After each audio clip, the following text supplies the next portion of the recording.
আসসালামু আলাইকুম। গরম ধোঁয়াটা ভাতের সঙ্গে কারা বেগুন ভর্তা পছন্দ করেন তারা অবশ্যই কমেন্ট সেকশনে জানাবেন। আজকে থাকছে পোড়া বেগুন ভর্তা।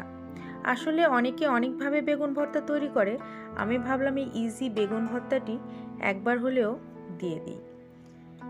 বলা যায় না, হয়তোবা আপনি যে বেগুন ভর্তাটি জানেন সেটি আমি হয়তোবা জানি না। তো আমার বেগুন ভর্তার স্টাইলটি আপনাদের সাথে শেয়ার করছি। আমি এখানটায় একদম ফ্রেশ টাটকা বেগুন নিয়ে নিয়েছি আর ছুরি দিয়ে একটু ফালি দিয়ে নিয়েছি যেন ভিতরটা ভালোভাবে সেদ্ধ হয়। আসলে মাটির চুলোতে বেগুন পুড়িয়ে ভর্তা করলে এটির মজা বেশি, কিন্তু মাটির চুলো তো এখন পাবো না, এর জন্য গ্যাসের চুলোতেই একটি স্ট্যান্ডের উপরে 2টি বেগুন দিয়ে সুন্দর মতো পুড়িয়ে নেব।